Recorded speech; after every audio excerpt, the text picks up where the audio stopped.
Boa tarde a todos vocês. Agora, eu sou da casa, eu fico mais à vontade. Se bem que na minha história, eu já morei em Ribeira, vizinha da então Paranaí, atualmente Adrianópolis. E meu pai trabalhava no Paraná, na mina de chumbo da Plumbo. Então, lá atrás, 60 anos depois, eu me torno aí um jovem paranaense. Obrigado aos deputados Ricardo Arruda, delegado Jacovós, Gilberto Ribeiro, soldado Adriano José, Miqueleto e também o Ratinho. É uma honra muito grande vê-lo presente nesse evento. E como ele falou de alguma coisa a meu respeito, eu acredito que uma coisa muito importante da nossa vida é a gratidão, é o reconhecimento. Ninguém chega a lugar nenhum se não tiver parentes, amigos, incentivadores e principalmente professores ao teu lado. E hoje eu tenho aqui um professor. O nome dele não era professor, é instrutor, mas é o professor militar. E eu devo a ele parte da minha formação. Ele foi meu instrutor lá em Resende, na Academia Militar das Agulhas Negras, entre outras disciplinas, topografia. E de vez em quando alguns me chamam de terraplanista. Olha, não tem cabimento. Com ele aprendi que nós temos 3 norte, por exemplo. Aprendi a fazer levantamento, interseção avante, triangulação, técnica de tiro. E além do exemplo dos nossos mestres. Então eu tenho profunda gratidão com esse meu instrutor, professor, General Xerém. Muito obrigado, General. É uma satisfação muito grande vê-lo aqui. Eu o chamo de tenente, né, porque eu era cadete. Isso marcou muito a minha vida. Muito obrigado. Dizer a vocês que as coisas acontecem na vida da gente. Saí aqui do Vale do Ribeira, região mais pobre do estado de São Paulo. Segui a carreira militar, vereador, deputado federal. E depois algo bateu em mim, disputa a presidência. E eu mesmo reagia. Como? Com que meios? E acabou algo mais forte me levando para isso. Podia ser de novo o deputado federal mais votado no Rio de Janeiro. Poderia até, com toda certeza, ser senador pelo Rio de Janeiro, prezado Paulo Eduardo Martins.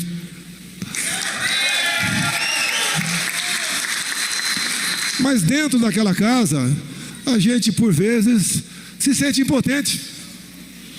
E 27 anos lá dentro, já estava sendo demais. E acabou acontecendo.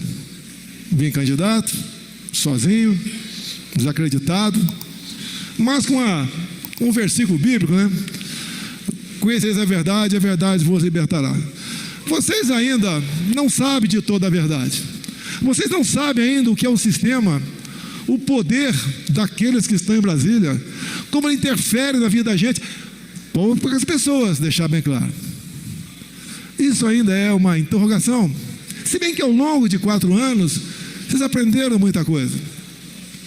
O que é o poder legislativo, o nome das principais autoridades, o poder executivo, o que é o Supremo Tribunal Federal.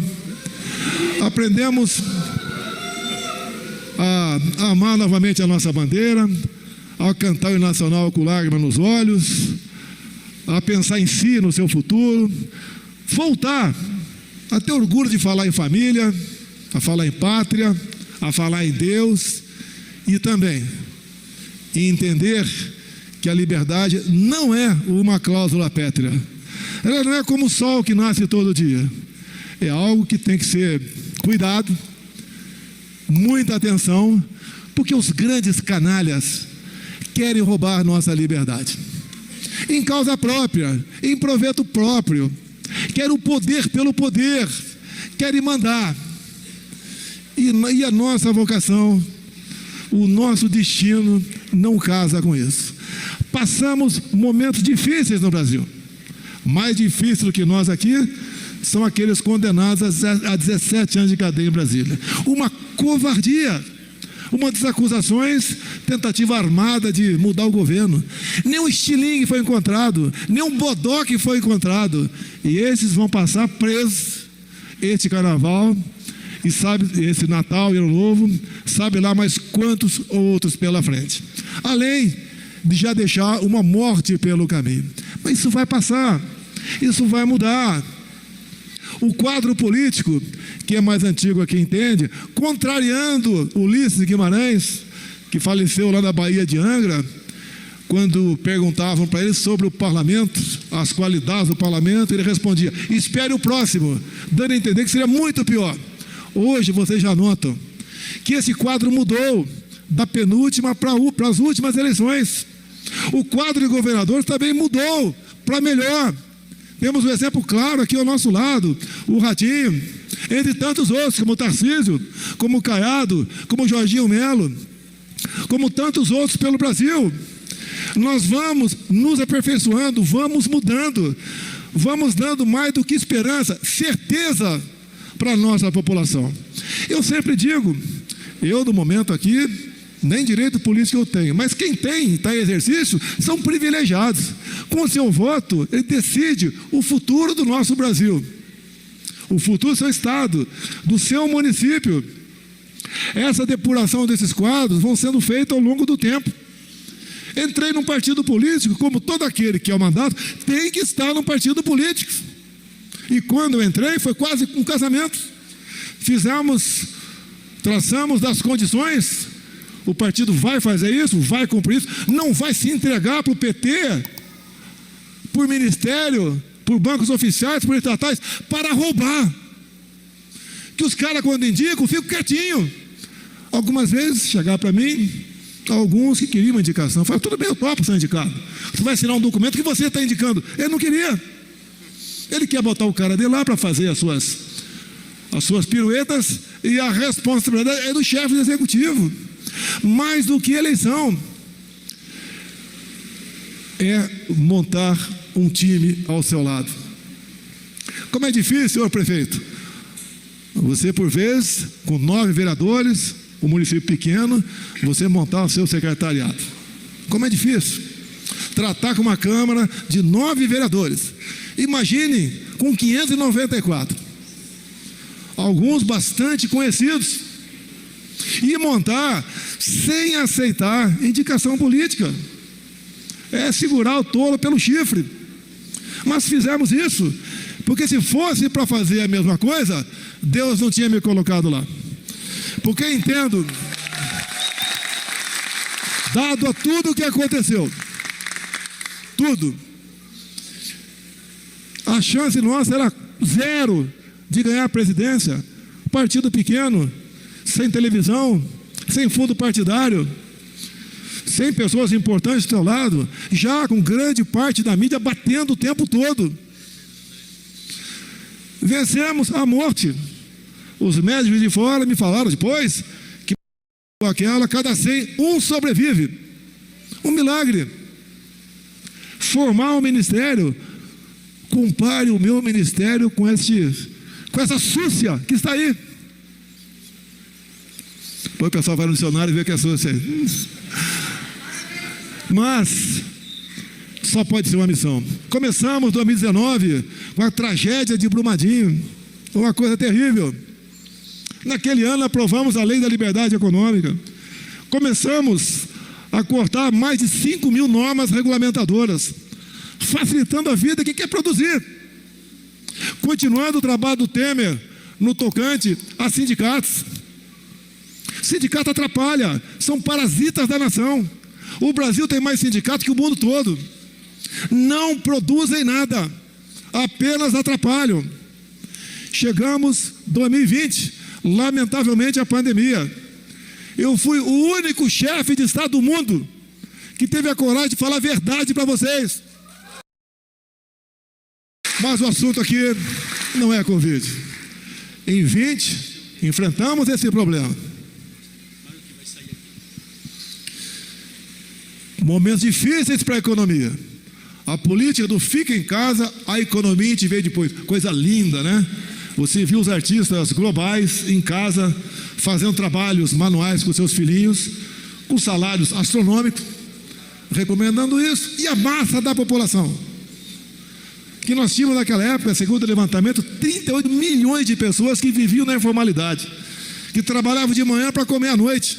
Como essas pessoas iriam sobreviver rapidamente, dado ao Ministério Técnico, dado as pessoas que colocamos nos bancos oficiais? Rapidamente foi criado o auxílio emergencial e atendemos não mais 30, mas 68 milhões de pessoas. Isso ajudou também a movimentar a economia, em especial nos pequenos municípios pelo Brasil. E tudo isso com responsabilidade fiscal. O gasto mensal com essa rúbrica eram de 50 bilhões de reais, algo inimaginável no orçamento apertado. E também eu fui o primeiro presidente e único a trabalhar com teto de gastos. Eu respeitei a legislação, joguei dentro das 4 linhas. Tinha um judiciário bastante ativo contra o meu governo. Vencemos tudo isso, fomos em frente. Entrou 21, uma guerra lá fora, e o Brasil estava na iminência de ver cortado o seu suprimento de fertilizantes. O nosso agro pujante, responsável por grande parte do PIB, ia sucumbir. Tem que ir lá conversar com o presidente da Rússia, Putin.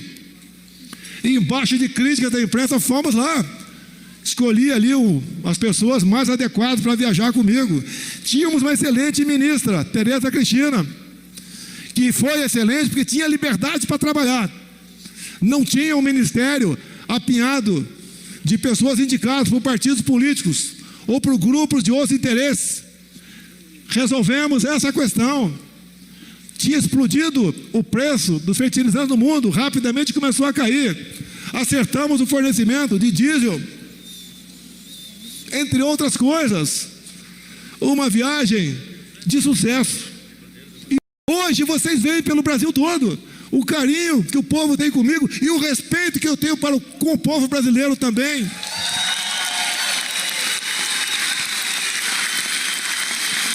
O campeonato brasileiro acabou há pouco. Quase nós vimos um time quase sem torcida, o Red Bull Bragantino ser campeão, faltou pouco. A gente poderia ver o Bragantino campeão sem torcida, mas é a primeira vez na história que a gente vê um presidente eleito sem povo.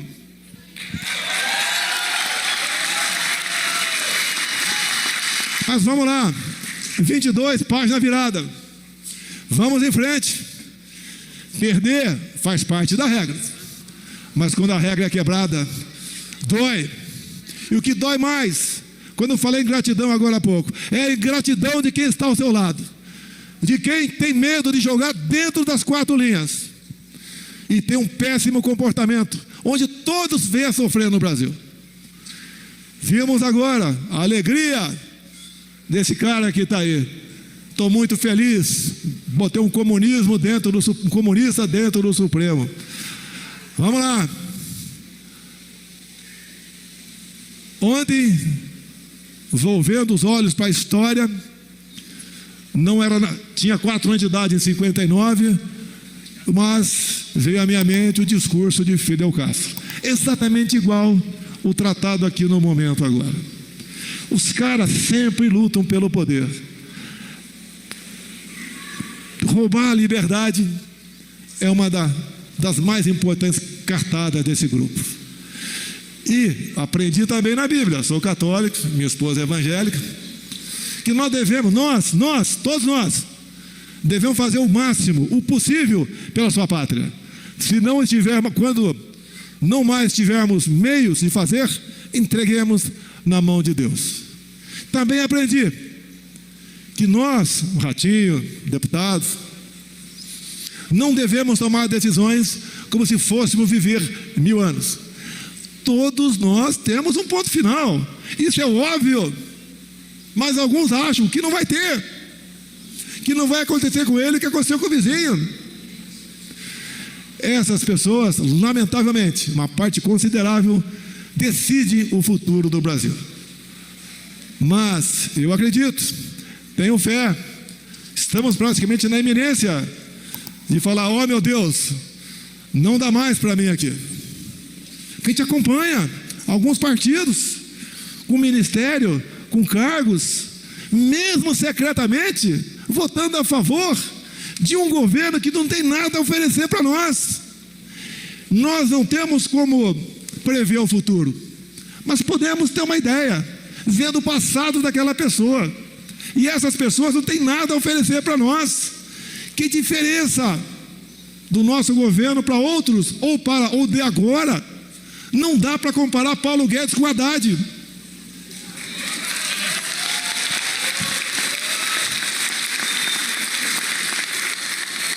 38 ministérios, nem ele sabe o nome de uma dúzia. Eu duvido quem fala o nome de 5 aqui, porque são pernas de pau, não tem nada a nos oferecer, não tem como ser campeões. Até hoje só fala o meu nome, ninguém atira árvore e pedra em árvore que não dá bons frutos. Nós deixamos uma marca. Eu agradeço a Deus por esse momento da minha vida. Não foi fácil e não é fácil agora. Perseguições e ameaças o tempo todo. Afinal, se não fizer isso, vão fazer o quê? Não tem nada a nos oferecer.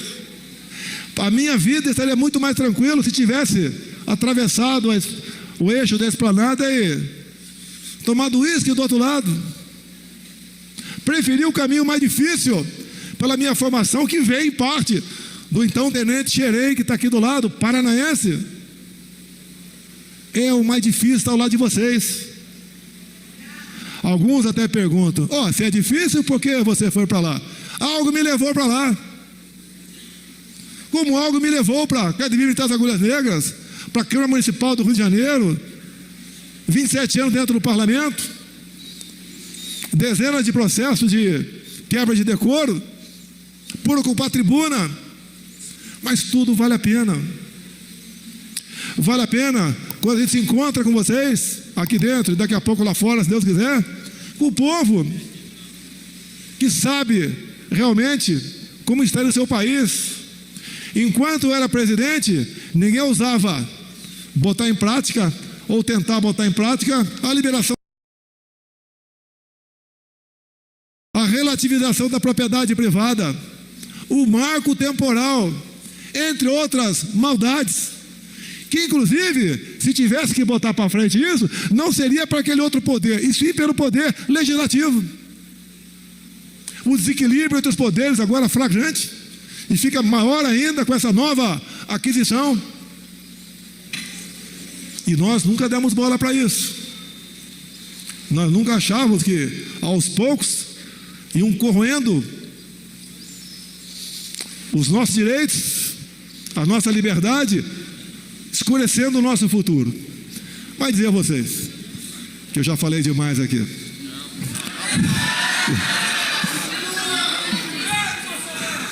Dizer a nossa imprensa que está aqui, da minha parte, vocês nunca viram eu tomando qualquer medida para cerceá-los, para censurá-los, que pese as batidas diárias. Eu prefiro a imprensa, por vezes, errando, mas com liberdade, do que fechada. Hoje alguns já começam a notar a diferença. Mas vamos lá, pessoal. Nós temos que ter resiliência, aprender, usar outra passagem bíblica. Por falta de conhecimento, meu povo pereceu. Ninguém tem como tirar uma boa nota em prova se não estudar, a não ser que colhe. Eu tenho uma passagem com o João Xerém. Uma vez eu, não sei se foi para ele, né? Eu reclamei de nota mais alta na minha prova. Me valeu um elogio em boletim da academia. É aquela consciência de buscar fazer a coisa certa, pessoal. Você pode errar, mas buscar fazer a coisa certa. Aí, sim, nós podemos dar esperança a todos vocês. Então, a todos vocês do Paraná nesse momento, aos parlamentares, ao querido governador, essa banda que está aqui. O pessoal sabe Eterno Herói ou não? Se souber Eterno Herói, vamos lá. Me lembra meu tempo de paraquedista. E dizer a vocês que Esse Brasil é fantástico, ninguém tem o que nós temos, de subsolo, minerais, terras férteis, belezas naturais, água doce, clima aprazível, povo miscigenado, ninguém tem o que nós temos. Para sermos felizes, é nós realmente nos preocuparmos com a política. Lá com o vereador do menor município do Paraná, ao presidente da República. É acreditarmos, é se empenhar, se dedicar. Nem tudo pode ser só alegria, mas ela sempre se fará presente se nós estivermos realmente bem intencionados com o próximo. Muito obrigado a todos vocês. Viva o Paraná!